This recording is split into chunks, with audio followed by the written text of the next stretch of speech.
I just sent something because, you know, this whole idea of the birthday is a coronation. I didn't want you just to accept my word for it.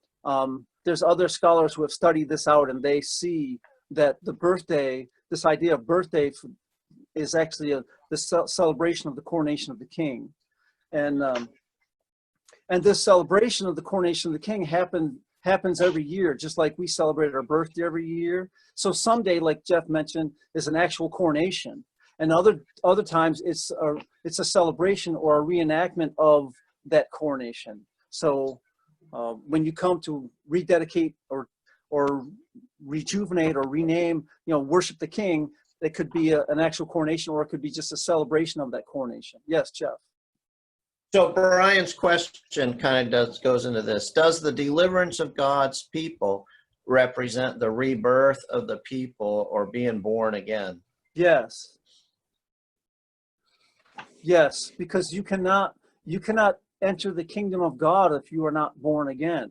See, this is the whole, remember I keep talking to you about the law, right? Writing God's law in our equipment. Just like the story of Esther, there's a rewriting of the law.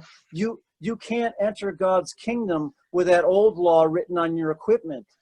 You will surely die, because those laws do not measure up to the law of the king. They don't give life, right? See, I get me going, but this is one of the things that as Adventists, we have not understood. We think it's about a day. No, the Sabbath is the seal of God's law. And life is the rewriting of God's law on our equipment. So we have to be born again. We have to be a new creation. We have to function by new principles, which means we need a new prince, which means we need laws inscribed on our equipment. We can't function under the old laws and the old principles, or we're going to die. So yes, we have to be born again. Remember, Jesus said to Nicodemus, you cannot enter the kingdom of God unless you're born again. And Nicodemus doesn't get it.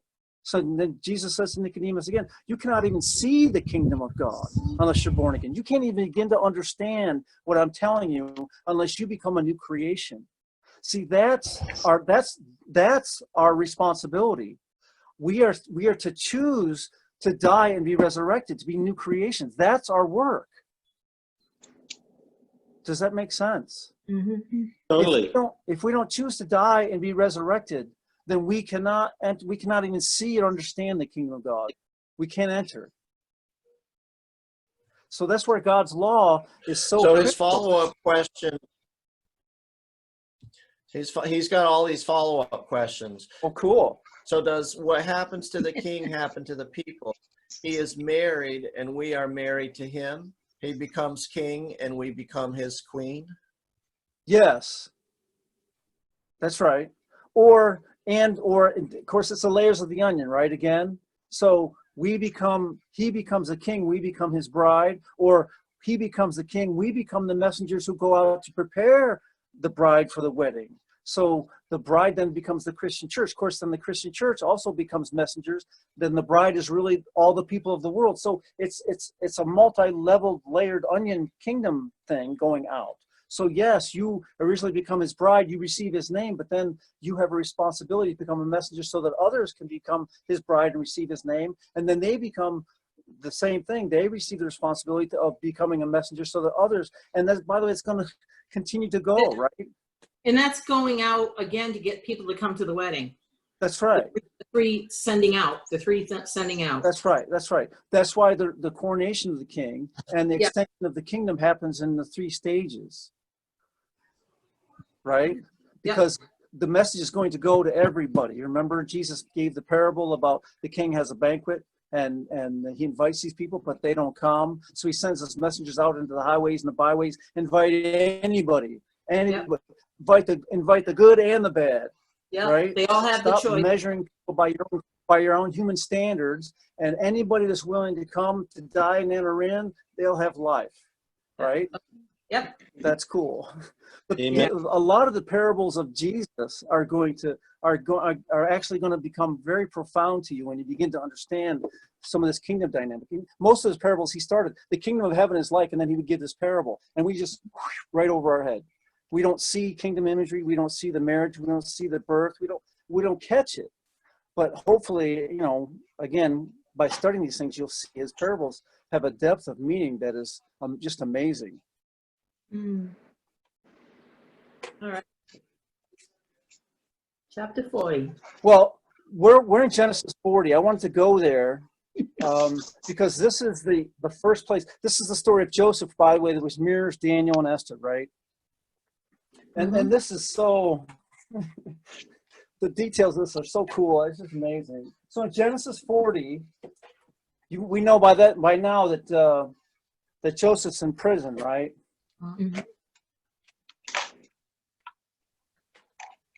He's in prison because he wouldn't.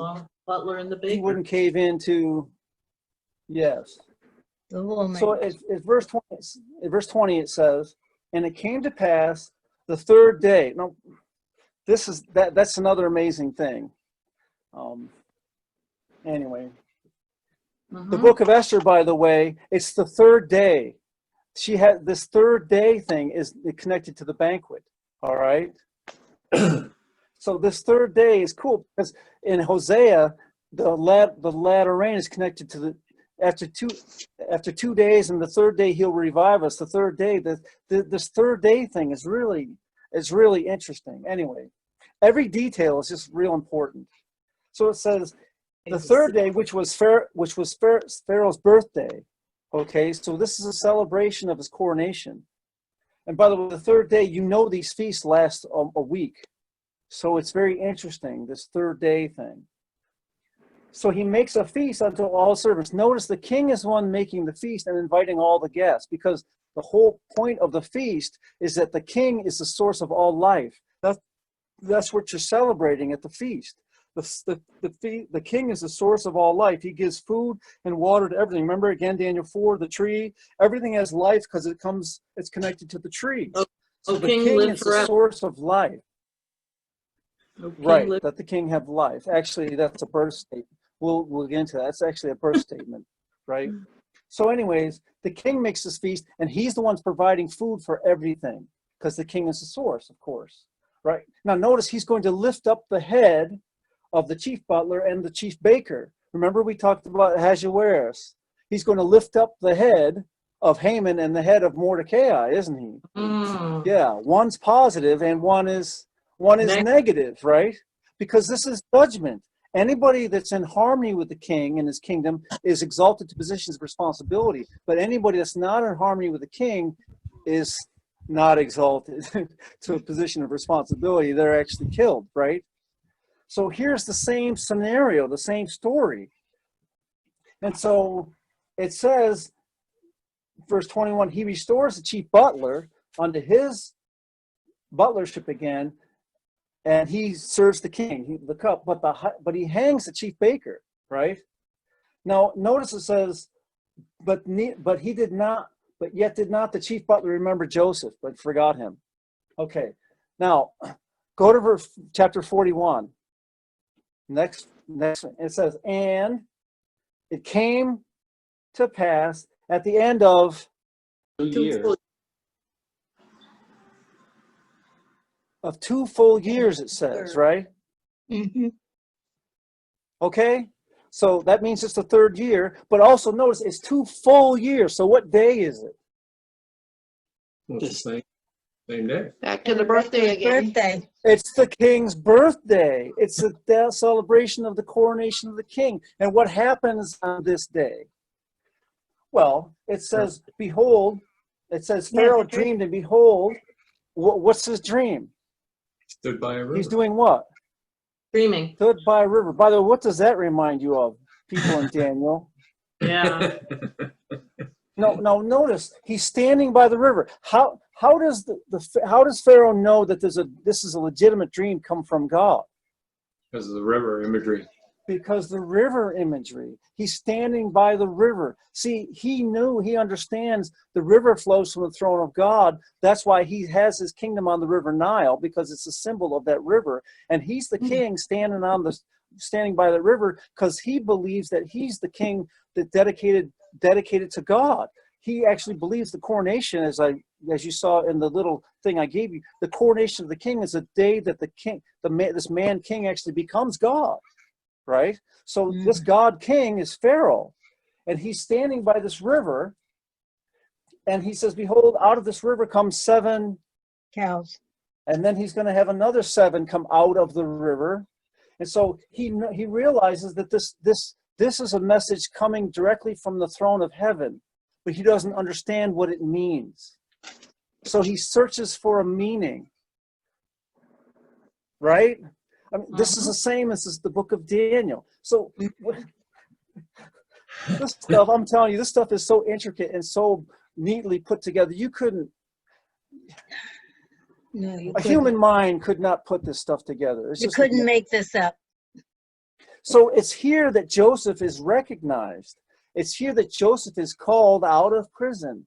Joseph is called. What's this vision mean? The world doesn't know what's happening, Elijah. What's going on? And so Joseph comes out of his captivity and explains to the king what the vision means, what the dream means, right? And so Joseph is exalted to a position of responsibility here. And this is happening on the day, the time of the coronation of the king. So this birthday, this idea of birthday in the time of the coronation of the king is so significant in the scriptures in terms of the timing of the events that will exalt God's people and God's kingdom and destroy his enemies, or an attempt by God's enemies to destroy God's people. The two things are connected. Do you see that? Mm-hmm. Because obviously this is the same thing that happens with Daniel. Nebuchadnezzar is going to have a dream. I wonder what day he had the dream, and he's going to call Daniel to explain the dream, and I wonder what day that was. Okay, of course we'll go there next. But do you see the connection? Do you see how it's so neat? So this birthday thing is going to be a time of judgment. Now I already told you the scenario of John the Baptist. I guess we'll go there before I jump to the book of Daniel. But we know that it's Herod's birthday, right? Mm-hmm. And of course that means that it's a celebration of the coronation of the king. It's a reenactment of the coronation of the king. Okay. So it's at this time that John is going to be beheaded, right? This is the time that Herodias, her daughter's going to dance her dance, and Herodias is going to push her will, and she's going to actually manipulate the king. So by the way, is Herod in charge? No. No. Is he the true king? No. No. By the way, that's why he can only say, I'll give you half my kingdom. Well, yeah, because the truth is he doesn't own the kingdom. He's being run by somebody else.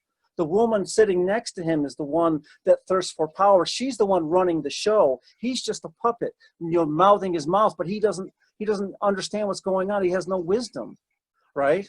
So Herodias is the one that wants John dead. Herod likes to listen to John because he knows what John says is true, right? So Herod doesn't want John dead. So Herodias knows how to get to her husband. And she appeals to his flesh, and he loses his mind and doesn't think about what he's doing. He loses control of his kingdom and gives over the control of the kingdom to somebody else. This is what Haman tried to do to Ahasuerus, right? So the point here is that she does her dance, and then because Herod makes this oath, makes this decree, he's held by this decree. He's held by his own law. And he can't get out of it. Remember the story of Esther with the law. He's held by this law. He can't get out of it. He has to fulfill his oath. Now he of course he kills John. But see, the beheading of John happens at the time of the coronation or the exaltation of the king. But this isn't the true king. This is a false king. Does that make sense? So this birthday imagery becomes very, very, very important. Now, let's go back. Yeah, but that's also the beginning of the birth of Christ as the King, as the Savior, right? I mean, that also is the beginning of his ministry. Well, yes. Well, it's another step, right? The beginning of Christ's ministry is when John is put in prison. And you'll notice in the Gospels, in Mark in Mark, we noticed in Mark 1:14 and 15, when Jesus heard that John was put in prison, then he steps forward and says, the time is fulfilled, the kingdom of heaven is at hand, right? So John's captivity is a sign for the beginning of the ministry of Christ. But notice when John is beheaded, Jesus does something very significant. Goes to the wilderness. He goes to the wilderness. He goes to the deserted place. Remember, Jesus said in Matthew 24, and we'll get to Matthew 24, but he says, when you see the abomination of desolation, what are you supposed to do? Flee. Flee to the Flee wilderness. to the mountains. Flee to the wilderness, the mountains. That's right. So when Jesus sees the abomination of desolation, which is the death of John, that's how the abomination of desolation works. Are you with? Did I lose anybody there? The abomination of desolation is the working together of the three parts of the kingdom, so that the power of that kingdom goes forward. So when Herod is the king, is played by Herodias, who's the one who's sitting actually in the throne as the god, as the queen. And when she gets her daughter to do her dance, when the three parts of that kingdom are all in place, then John, the abomination of desolation, is set up, and John is beheaded. So when Jesus sees this abomination of desolation, he goes to the wilderness. He goes to the desert place. That's what he instructed his disciples to do. He's doing the same thing. Does that make sense? So you notice this. So for them, Go ahead. I interrupted someone. no, I think I interrupted you. So you see this correlation between John and Jesus. When Jesus sees something happening to John, then Jesus knows it's time for this. Just like when John sees what's happening with the kingship, he knows it's time. Does that make sense? Yeah. We're going to get to Matthew 24. I'll just wait. But I want to go back with John first. Go ahead, Jean. So for us, the abomination of desolation is the same thing when the three parts of the kingdom come together. That's right. It's always the same. Yep. So when the harlot queen manipulates the kings of the earth through the false prophet, the apostate Protestants, to put forth their decree of their coronation day, that you got to come on their appointed time to worship their appointed king, then that's the abomination of desolation. That's the time John's going to lose his head. Right? And that's what Revelation 20 verse 4 it literally says, that they were beheaded because they would not worship the beast in his image, right? Are you with me? So that's Revelation 20 verse 4. So we all know who in the Bible is beheaded, don't we? And who that's talking to. Now, let me go back with John. John understood the time of his calling, because if you go back to Genesis 49, there's a prophecy. And Jacob here is talking to his sons, but he's talking to Judah in verses 8 through 11, or 8 through 12. He's talking to Judah. Well, And he says in verse 10, Genesis 49 verse 10, he says, the scepter shall not depart from Judah, nor the lawgiver from between his feet, until Shiloh come. And unto him shall be the gathering of the people, unto him shall the gathering of the people be. So according to the prophecy, the kingship will not depart from the tribe of Judah until the Messiah is come. Are you with me? Yep. Amen. So throughout Israel's history, you'll notice when Israel was in apostasy and God gives the 10 tribes over, he preserves Judah. Whether it's Nebuchadnezzar or Persia, whatever, there was always a king, a Judean king on the throne of Judah. Okay? Even if they were a puppet of Egypt or a puppet of Babylon or a puppet of somebody, they were still a king of Judah, right? It isn't until what king shows up and takes place on the throne that's not from Judah? The Edomite king. That's right. It's Herod. Yeah. Herod. So John understands the prophecies, and he understands the kingship imagery, the kingship dynamic, and he knows, according to the prophecy, that when the false king takes his place on the throne of Judah, then Messiah is come. It's time. Now, he doesn't know when Messiah is going to start his ministry. He doesn't know the day or the hour, but he knows the signs of the times. He's watching, he understands kingship issues and kingdom dynamics. And so he sees Herod on the throne, and he knows the Messiah is there, and it's going to be time. Now, of course, he doesn't realize at this point, and maybe I don't know, maybe he did. I'm not sure about the day of the coronation celebration, the coronation. If that's the day he was going to die. He might have known that. Obviously, he studied the scriptures the same as we are. But the point here is that John was tuned in to the king and the kingship dynamic. And he was tuned into the true king and tuned into the false king. And he was watching the power play between the two kingdoms. Does that make sense? Mm-hmm. So this is what is carried over in the New Testament between Jesus and John, that this connection is there, and one is watching the signs of the times and knows when it's time to do his work, and then Jesus is watching John, knowing what happens to John as a sign of when he's doing his work. The same thing, we're supposed to be watching the events in the world going on around us to know our time to do our work. And that's why when they told him about John, you see his response. Yep, Right? So he knew. that's right. Yeah. You mean when he said he must increase and I must decrease? Well, that was what John No, said, right? About his death. Yeah. About the death of John, right? Yeah, the John. And that's Matthew 14 and Mark 6. You can read those stories. It's very interesting.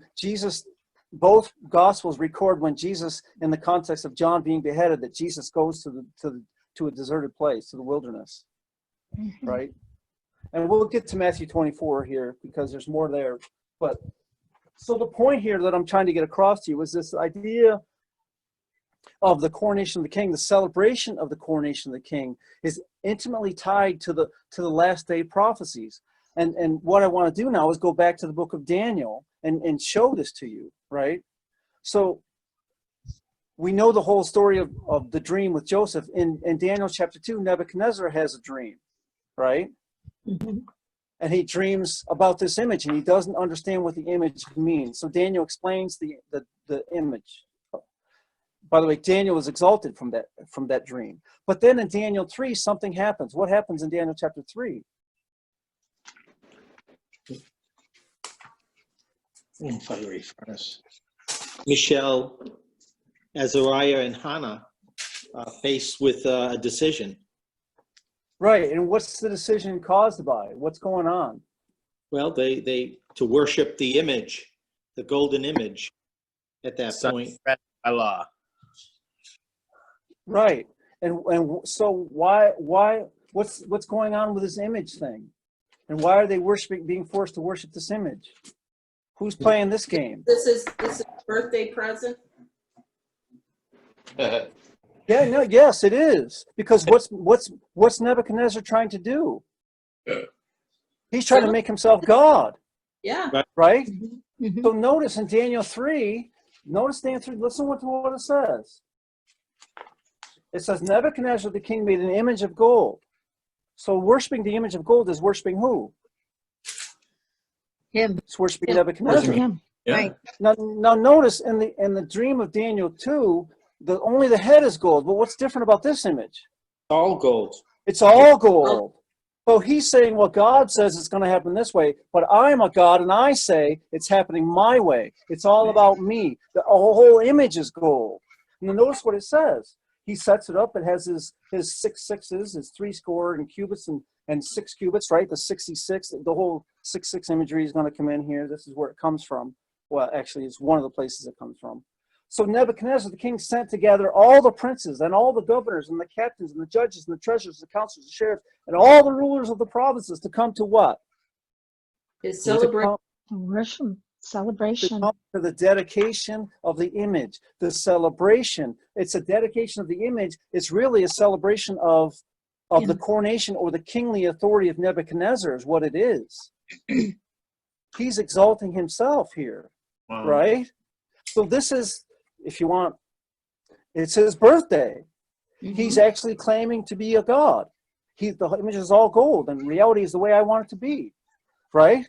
So this is key, and it's in this context that Hananiah, Mishael, and Azariah are compelled to worship, and they refuse to worship, which means they're going to die. This is the last day. This is the end of the world scenario, isn't it? Mhm. Yeah. So according to this prophecy, the end of the world scenario happens on what day? Birthday. The day of the coronation of the false king. Yeah. Right? Mm-hmm. The same thing that happens to John. The day of the coronation of this false king is the day that he's going to die. Well, he's going to die. And here for the fiery furnace, they don't die if they bow down, but they're supposed to die if they don't. Of course, that's the opposite happens, doesn't it? So here in Daniel, so this is just one. That's just a fluke. That's just one. Right. That's okay. So go to the next chapter. 4. Chapter 4. Now this one, there's no scriptural evidence that I can give you to nail this down, except that Nebuchadnezzar has this dream, just like Pharaoh has this dream, and the dream is explained by Daniel, right? And then it's going to say, after Daniel explains this dream about this tree, which a tree is a symbol of king, right? And everybody comes to this tree for a source of everything. In verse 29, it says specifically, just like it said to Pharaoh, a full year later, 12 months later, something's happening. Nebuchadnezzar's walking on the palace of his kingdom. So this is a year later. This is so, and of course, the day of the celebration of the coronation of the king, certainly the king would be kind of happy and full of himself on that day, right? Because it's about him. So he walks on it, and he says, "This is the great Babylon that I have built for the house of the kingdom by the power of my power and for the honor of my majesty." He's all full of himself, and then the fulfillment of the dream takes place.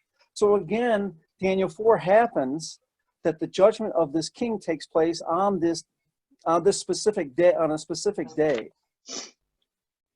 Okay, that's not really clear, so that's fine. So now let's go to Daniel 5. Jim, would you slow In down? case we didn't get it in Daniel 4. I was waiting for that. Well, I'm figuring you know the stories.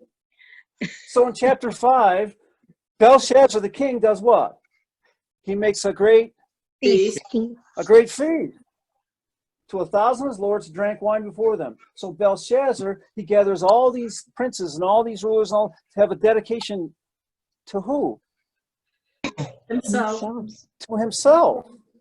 Right, and he's going to exalt the gods of gold and silver and on. There's 6 gods, by the way. This is the same sixth thing going on here. But the point here is that Daniel chapter 5 happens at the feast of this dedication to the king, this day of the coronation of the king, this celebration. Do you see that?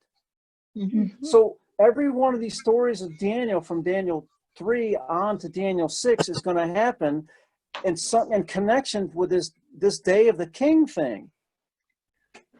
Do you see that? Mm-hmm. Now, of course, the last one, Daniel chapter 6, Darius is being played by his rulers, kind of like Haman tried to play Ahasuerus. But notice what do they do to swell the king's head? Well, they're going to set up a specific appointed time that only people can only pray or ask petitions of you, O king.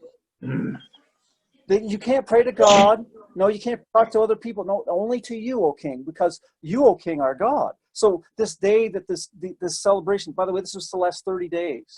So this dedication of the king, this idea that the king is going to be exalted to this God status, is the context of Daniel chapter 6. Now, Darius doesn't get what's going on because obviously the princes are trying to destroy Daniel. So you can see both sides of the story. Some of the kings of the earth know what's going on and are pushing an agenda, and other kings of the earth don't know what's going on. They're being played. But the point here is that in the book of Daniel, from Daniel 3, 4, 5, and 6, every one of the end of the world crises come in the context of this kingship celebration conflict. Mm. Does that make sense? Mm. Yeah. See, that's I don't know. Hopefully that opens your eyes to some things in Daniel that maybe you haven't seen. So Are you this sure is that- what Are makes you it sure this isn't just significant. a coincidence? Yeah, it's just probably just coincidence. Yeah. Jim? I'm just curious, back to Daniel 3, the phrase set up is there at least, I think, 8 times. And it gives the connotation of that something's false, that it's not natural. It actually has to be set up for it to That's right. occur. Not unlike Revelation 13, where the beast coming out of the dry ground set up an image. This notion of something that is, I don't want to use the word force, but something that doesn't come natural. It is force. That's right. And to set something up is to exalt it to a position of authority that's not rightfully it. It's not rightfully theirs. That's the whole idea of setting up. That's right. 10 times. 10 times if you include the I have made. Yeah, and notice, actually, when it's six times, it says Nebuchadnezzar sets up. 6 times Nebuchadnezzar, his name is connected to setting up.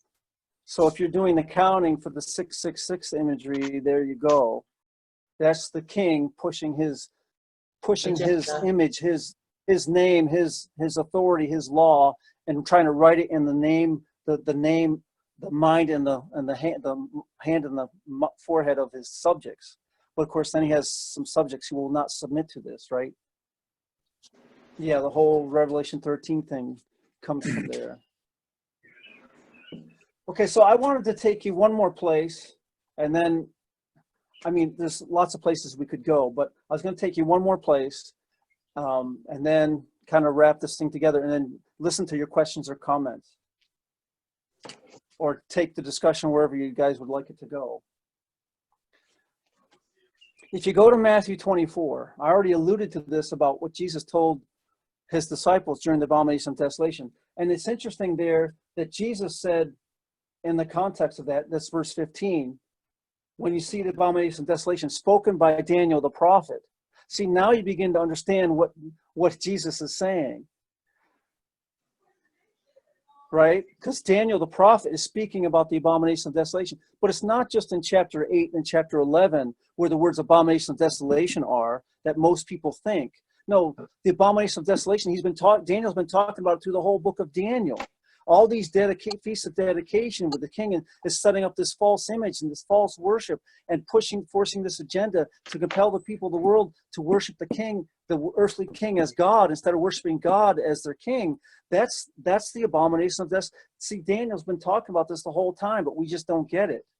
And Jesus is referring to the whole book of Daniel, not just 1 or 2 verses that quote the abomination of desolation. So in Matthew 24, if you're there by now, Yep. you'll notice it says, they asked Jesus for the sign. Verse 3, tell us when shall these things be? What shall be the sign of your coming and the end of the world? That's the question. What is the sign? Right?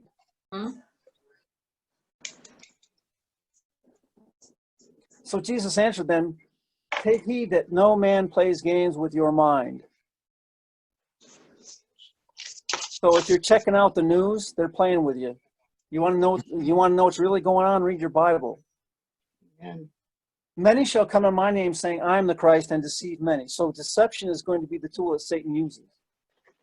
He says, you shall hear of wars and rumors of wars, but see that you are not troubled, for these things must come to pass, but that's not the end. Then he says, nation shall rise against nation, and kingdom against kingdom. Notice when he talks about kingdom, now you're in the middle of it, right? Now you're into kingdom dynamics and kingdoms in conflict. So now you're in kingdom imagery. Notice what it says here. Then it says, there shall be famines and pestilences. By the way, pestilences is like a coronavirus thing or something. and earthquakes in diverse places. But notice he says, verse 8, all these are the beginning of Sorrows. All right. sorrows. You know what the word there in Greek is? You know what it literally says? Well, All these are the beginning of birth pains. Right. right. Right. He connects this to the birth process. Of the coronation. So, huh?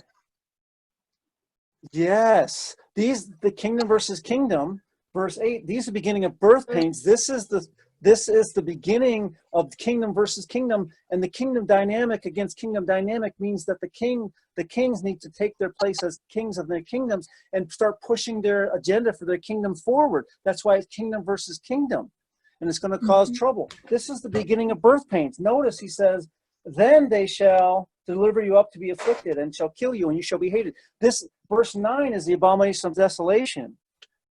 The abomination of desolation happens right after the birth, when the birth pains take place in verse 8, which happens because the kingdoms are versus against kingdoms in verse 7. Does that make sense?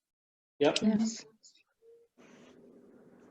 So when Jesus is using the imagery that he's using in Matthew 24, he's speaking very specifically to people who would understand kingdom dynamics.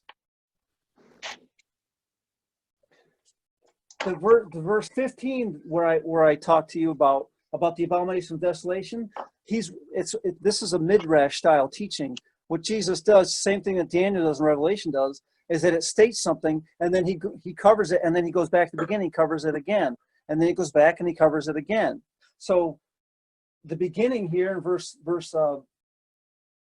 8 that I told you about, the beginning of the birth pains, goes till verse 14 when the gospel of the kingdom is going to be proclaimed to the whole world.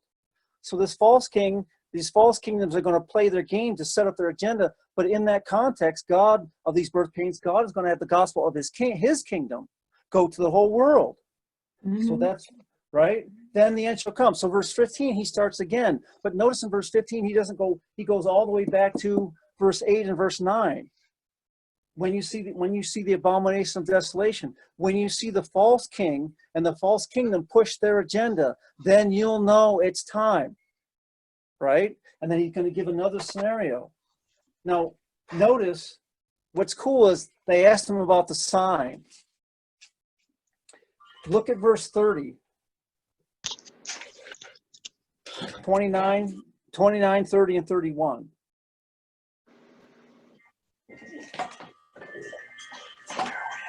Verse 30 is where he really answers the question.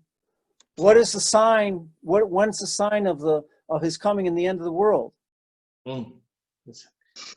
He's in the cloud. When you see the sign of the Son of Man in heaven, right? And then shall all the tribes of the earth mourn.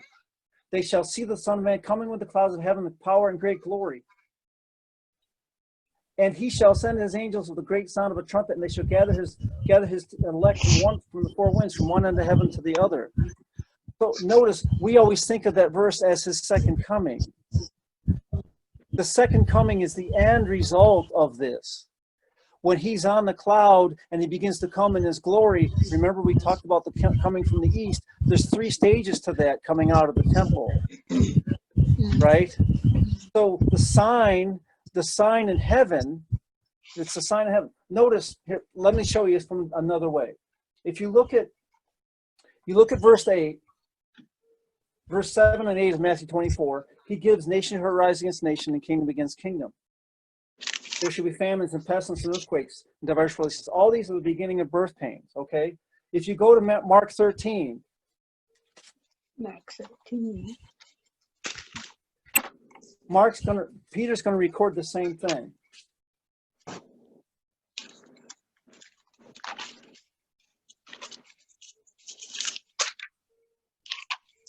Verses 7 and 8 again, 13.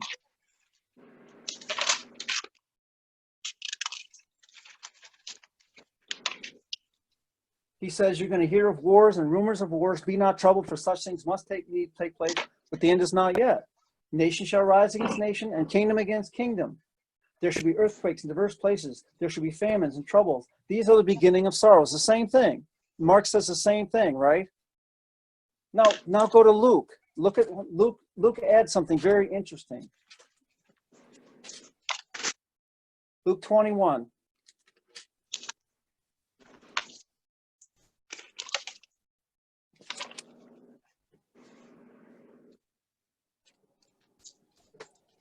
And we're in verse 10. Luke says the same thing. You there? Yep. It says, nation shall rise against nation and kingdom against kingdom. Great earthquakes shall be in diverse places, famines and pestilence and fearful sights. And what? He had something else. Great signs from heaven.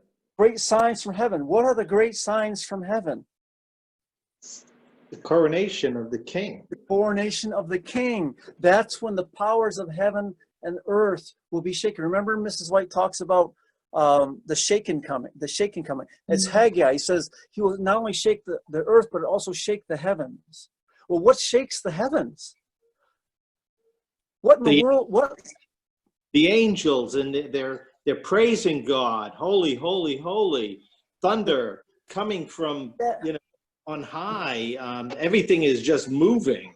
Well, yes. Well, see, the shaking. See, the word shaking comes because something shakes because the foundation, its whole essence is in question.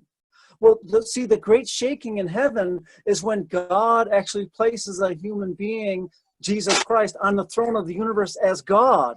That shakes everything, because now you have a creature on the throne as the creator being worshipped as God. That's the shaking of the powers of heaven. That's why the sun is dark and the moon turns blood and the stars fall from the sky. Remember, in Genesis, in creation, rulership is given to the sun by day and the moon by night. The lights in the heaven are symbols of the stability of the domain, and they're going to shine light. But when when Christ becomes king, that which had authority before has no authority. The sun turns dark, the moon is blood, the stars fall from the sky. The powers of heaven are shaken. Why? Because there's a new power in heaven. It's Jesus Christ. He's the king. And will God be has placed in prison like John. Yes. So Luke is adding this cool, these great signs in heaven. The signs in heaven. By the way, does the world know what's going on in heaven? No. Does the rest of Christianity know what's going on in heaven? Do the Jews who had the Old Testament, do they know what's going on in heaven? No. Well, who knows what's going on in heaven? The Elijah people. Yeah. There's this little group of people who are supposed to be the messenger who goes before the king to prepare his way. They know, and they're supposed to be sounding this loud cry, this midnight cry to the world. The king is coming. The king is coming. He's king. You need to worship the king. And when the king of the north hears the tidings from the east and the north that alarm him, he's going to push his agenda, right? I'm sorry, I don't mean to get And no, Pentecostal on it's you, but exciting because then it's just like John knew. now notice in Daniel 11, I know I'm jumping on you again, but Daniel 11:45, we talked about the celebration of the coronation of the king as the key. Notice what the king of the north does. In verse 11:45, it says, he shall plant his palatial tents between the seas and the glorious holy mountain. Actually, the word tents is not the word it's used. It says he shall place his tabernacles between the seas and the glorious holy mountain. The point is that what happens in Daniel 11:45 is a false feast of tabernacles. He sets up his tabernacle in between the seas and the glorious holy mountain. He sets himself up as king, the God of the earth. This is the false birthday that we're talking about in Daniel 11:45. Does it make sense? Yeah. He's making this false feast of tabernacles because he realizes the true feast of tabernacles is taking place. It's kingdom versus kingdom. It's time for him to exalt himself, and he only has a short time, an hour, to make this thing work because he knows his time is short. We didn't even go to Revelation 12 yet, but do you see that in Daniel 11:45? Yes. The word there is tabernacle. He shall plant the tabernacles of his palace between the seas and the glorious holy mountain. So that does anyway. Yeah, Hopefully you see. and none shall help him. Mm. Because Wow. at that time, that's when Michael stands up. And Yeah. Michael standing up is the true king. That's the shaking of the powers of heaven. That's the sign. Yeah. Amen. And we're there. We're on the verge. Oh, yeah, We are. Amen. Kings of this earth are capitulating, and the king of the north is about ready to set up his palace. He's going to set up his tabernacle. He's going to force everyone to bow down and worship his image. Yeah. See, the Feast of Tabernacles is a set time. Zechariah 14, a set time that you would go up to worship the king. Just like the three other feasts that we mentioned, Passover, Pentecost, and Feast of Tabernacles were set feasts, set time of the year that you would go up to the temple to worship. The Feast of Tabernacles is a set time that you go up to worship the king. And you go up year after year, every year, right? It's a regular event. Whether And the king is Vashti literally being coronated or just being reenacted.